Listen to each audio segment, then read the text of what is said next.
My name is Sabrina Hollis, and at my sister's wedding, I was practically invisible. Not in the poetic, no one understands me kind of way. I mean, I was actually invisible. At least, that's how everyone treated me. My mother had sat me at the outer ring of tables, right next to the speakers, too loud for conversation and too far for family photos. No one asked how I was doing. No one even looked my way, unless it was to hand me an empty glass and assume I'd take it to the bar. Then came the moment I knew would sting. My sister's boss arrived, Cale Donnelly, CEO of some trendy fintech startup, dressed in navy and arrogance. I watched him shake hands with my father, laugh with my uncle, give my sister a big warm hug. And then, he looked straight through me like I was staff resetting the dessert table. I could have swallowed it. I'd swallowed worse. But that man's smirk, the way he tilted his glass toward my sister and said, "Impressive crowd, Aubrey," like I wasn't even standing there. That was the moment I decided. I'd say one sentence, just one, and by the time I finished, he would nearly drop his drink. Growing up, Aubrey was always the one with the spotlight. She had the dimples, the straight-A report cards, the charm that made every adult want to pinch her cheek or buy her ice cream. I was the quieter one, the girl with calloused fingertips and messy notebooks, building things in the garage, or staying up late teaching myself how to write code when no one was looking. But in our house, if it couldn't be printed on a Hallmark card or posted on Mom's Facebook, it didn't count. By the time we were adults, the difference only widened. Aubrey went into marketing, something glamorous and visible. She had the heels, the company-branded mugs, the team lunches, and happy hours. She once posted a photo of her open laptop next to a mimosa on a beach and captioned it, #BossLife. My work?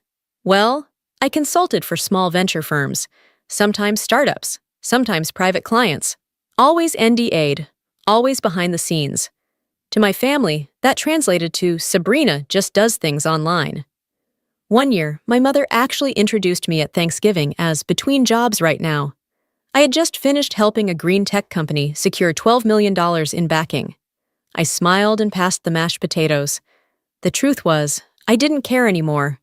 Or maybe I had trained myself not to.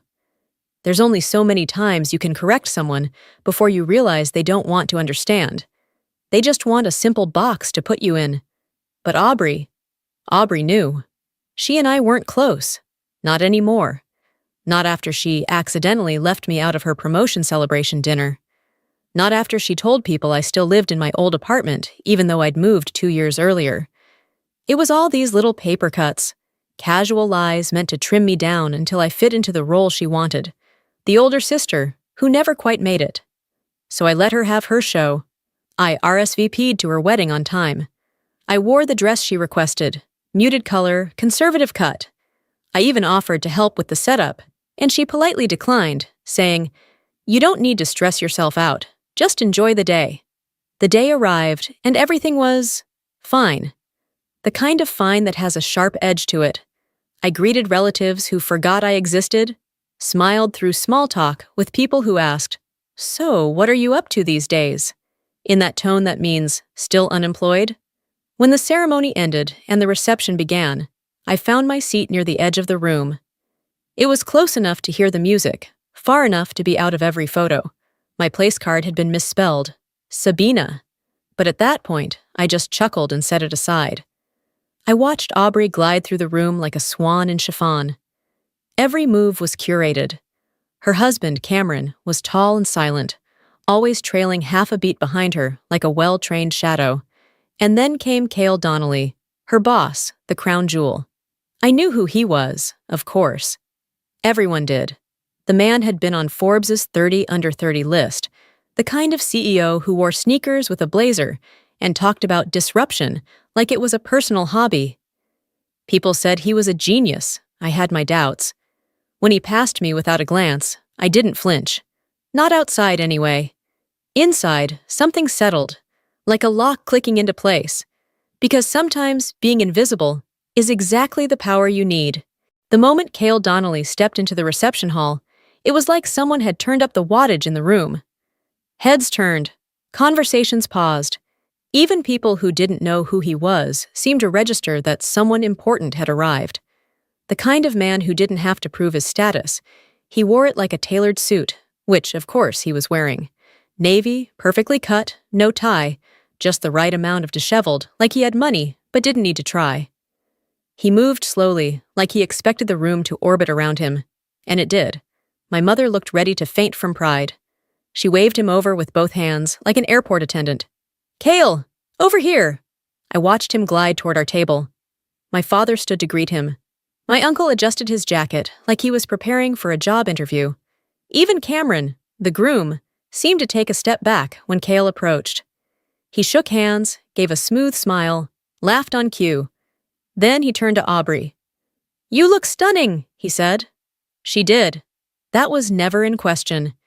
She had the kind of bridal glow that couldn't be bought, because it came from knowing the world was built to applaud you. She beamed up at him, fingers brushing his arm lightly, like they were co-stars in a film. Then he said it. "Impressive crowd, Aubrey." I was standing less than 3 feet away, and when his eyes passed over me, I don't think he saw me as a person. Not a name, not a guest, just air, no pause, no nod, not even polite confusion. It was practiced, reflexive, dismissal. I'd expected it. Even so, it stung more than I thought it would. To him, I was some woman standing near the bridal party, maybe a cousin, maybe a +1, someone not important enough to place or acknowledge. I didn't say anything. Not yet. I sat back down, slowly, letting silence settle around me like fog. The table was alive with energy. My aunt started telling Cale about Aubrey winning some award in college. My mother added that Aubrey had always been a natural leader. I tuned them out. Instead, I watched him. Cale. I knew more about his company than he probably realized. I'd read their pitch decks. I'd tracked their Series B round closely because Carradine Capital had considered a small stake, but pulled back, on my recommendation. Their platform looked sleek, but they were bleeding retention, and their Latin America rollout had backfired with compliance issues and bad UX. I wrote the memo that made Carradine say, "Not yet." I wrote it at 3 a.m. after digging through customer churn reports Cale probably hadn't read himself. Cale never saw my name on the memo, but he felt the result. He just didn't know it had come from me, until now. I turned my glass slowly, my fingers wet with condensation. My heart was beating faster than I liked. My pulse was steady, but I knew the sensation of adrenaline creeping in. I could have let it go, stayed silent, let him enjoy his moment. But I was tired, not angry, not emotional, just tired of being invisible. So I stood. No one noticed at first. The music had picked up. A few guests had started dancing. Laughter rolled from the other end of the room. Cale was still at the head of the table, talking with my cousin. I walked straight to him. Not with force, just quiet presence.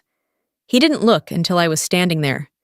Then I said, calm as anything, "Just so you know, your Series B valuation's going to drop if your platform keeps bleeding retention like this."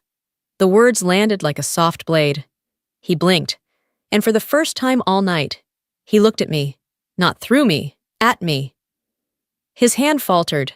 The champagne tilted. A drop slid down the side and hit the floor. "Aubrey," he said. "Who is this?" She stammered. "My sister, Sabrina." Something clicked in his expression, like an old file loading. "Sabrina Hollis?" I gave him a small smile. "That's right." He stared, and just like that, I wasn't invisible anymore. Recognition is a strange thing. It doesn't always come in words. Sometimes it's a twitch of the jaw, a recalibration of the gaze, a second where someone's brain catches up to what their ego missed the first time. Cale Donnelly stared at me, like he was watching his past decisions rearrange themselves, like he was remembering a name from a list he should have paid closer attention to. "You're Sabrina Hollis," he said finally, voice lower, more careful. I smiled. "Yes, we've never met officially, but you've definitely seen my comments. Or rather, your board has." Aubrey looked back and forth between us like someone had just changed the language mid-conversation. "Wait, what's happening?"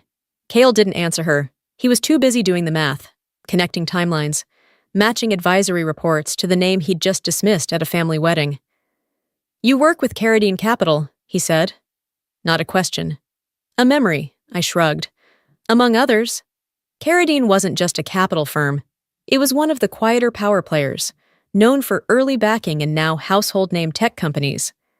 I'd been working with them as an independent strategic advisor for almost 5 years. My role wasn't loud, and it was never public, but behind closed doors, my analysis helped shape acquisition deals and product pivots that made or broke startups like his. He cleared his throat. I wasn't aware they had. He stopped himself. I didn't realize you were. I let him squirm, just a little. Aubrey finally hissed. Why didn't you ever tell me you worked in tech? Like, seriously worked? I turned to her, voice still calm. You never asked. That part wasn't petty, it was the truth. My sister had spent so many years assuming I was drifting through life, doing nothing of consequence, that she'd stopped listening long before I had anything worth saying. Behind us, a small group of guests had started to hover, pretending to sip drinks, clearly eavesdropping. I stepped back slightly to give Cale space to recover, but he didn't move. He looked different now. Not rattled, but alert, like he was trying to reorient himself, like I was a puzzle piece that had been upside down this whole time, and he'd just realized where I actually fit. I remember your review, he said. It was direct. It was accurate. He laughed under his breath. Yeah, it was. Aubrey's smile had vanished. Are you seriously standing here talking business at my wedding? She snapped. Cale turned to her. Aubrey, your sister is. He paused. Let's just say she's someone I should have recognized. Sooner. I didn't stay much longer. I wasn't there to gloat. The point had been made. As I turned to leave, Cale reached into his jacket. May I? He asked, holding out a card. I accepted it without looking. I'll think about it. He nodded. I'd appreciate that. As I walked back to my table, Sabina, according to the place card, I caught my mother watching me. Her expression was hard to read. Confused? Curious? Maybe just unsettled by the fact that something had shifted, and she hadn't seen it coming. At my seat, I finished the last sip of champagne. It tasted the same, but it felt different. Because sometimes power isn't about money, or fame, or the spotlight. Sometimes it's about timing, precision, and knowing exactly when to remind the room who you are, especially when they've already decided you're no one. The rest of the evening shifted like a slow, deliberate turn of a dial. The music stayed the same, the lights didn't flicker, but the energy was different. It was no longer Aubrey's perfect wedding.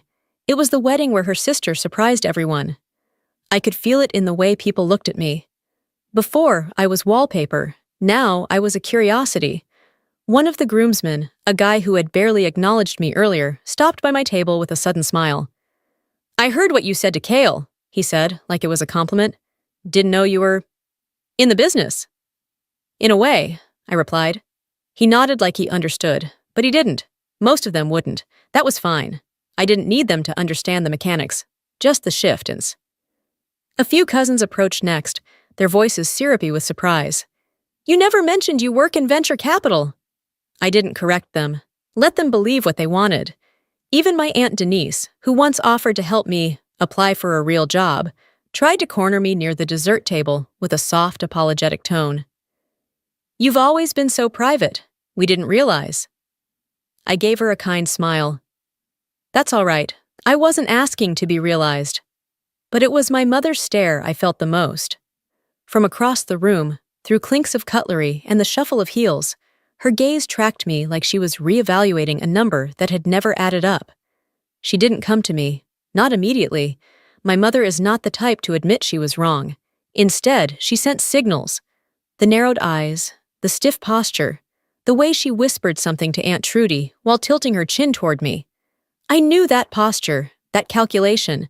Sabrina had become useful, and that was the only kind of interesting my mother ever respected. I let her watch. Aubrey was another matter. She approached later, somewhere between the father-daughter dance and the cake cutting. Her makeup was flawless, but her smile didn't reach her eyes. "Can we talk?" she asked. We stepped outside onto a balcony strung with lights. The sounds of laughter and glass tapping were muffled behind us.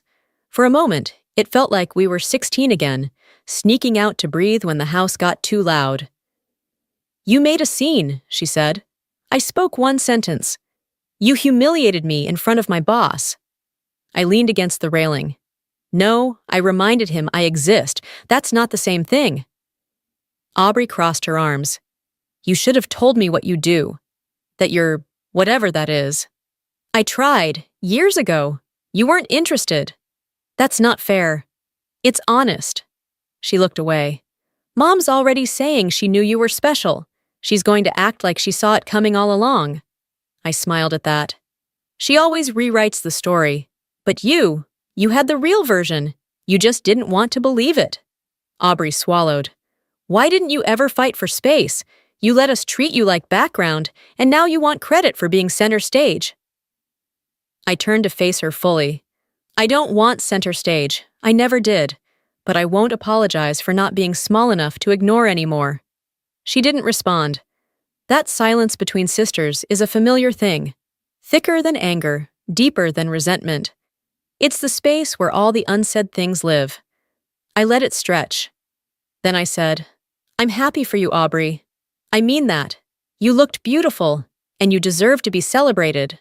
Her shoulders softened, just slightly. "I didn't mean to make you feel—" "You didn't need to mean it," I said. "You just did it." She blinked, then nodded. "Are you happy, Sabrina?" The question surprised me. I took my time answering. "I'm at peace," I said. "I built a life I don't have to prove to anyone. That's more than happiness." She nodded again. It wasn't an apology, not quite. But maybe the closest she could get. When I returned to the reception, the cake had been cut. People were dancing. A few guests smiled at me as I passed, but I didn't linger. Cale caught my eye from across the room and lifted his glass. This time, it was a nod of respect, not habit. I didn't return the gesture. I had no more to prove. I gathered my clutch, stepped outside, and called for a car. The air was crisp, the kind that clears the mind. As I waited at the curb, I glanced at the wedding invitations still tucked inside my purse. Cream cardstock, embossed names. Aubrey and Cameron. Elegant, curated, expected. I didn't belong in that world, but I didn't need to. Because sometimes reclaiming your place isn't about crashing the party. It's about reminding them you were on the guest list all along. There's a strange kind of power in silence. When it's chosen, not forced. For years, I let people fill in the blanks about who I was. I let them call me quiet, weird, aimless.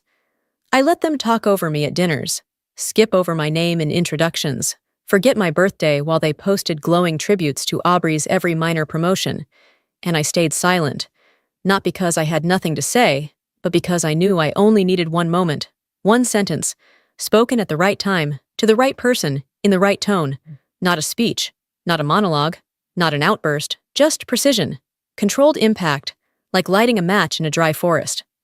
That night at the wedding, I didn't just reclaim my place, I reminded them I'd never left, that the version of me they ignored was never the real one. I'd grown beyond their definitions, and I no longer needed their permission to exist. Cale would remember me, so would Aubrey, so would the people who laughed quietly before the champagne dropped. And long after the wedding photos faded, they'd still remember the shift in the room when I spoke. But I wouldn't carry any of them with me, not as burdens, not as goals, not as validation, because when you've built your own foundation, you don't owe anyone a blueprint. Just presence, quiet certainty, a name they'll Google when the room clears. And sometimes that's all it takes. One sentence, delivered like a scalpel, remembered like a scar.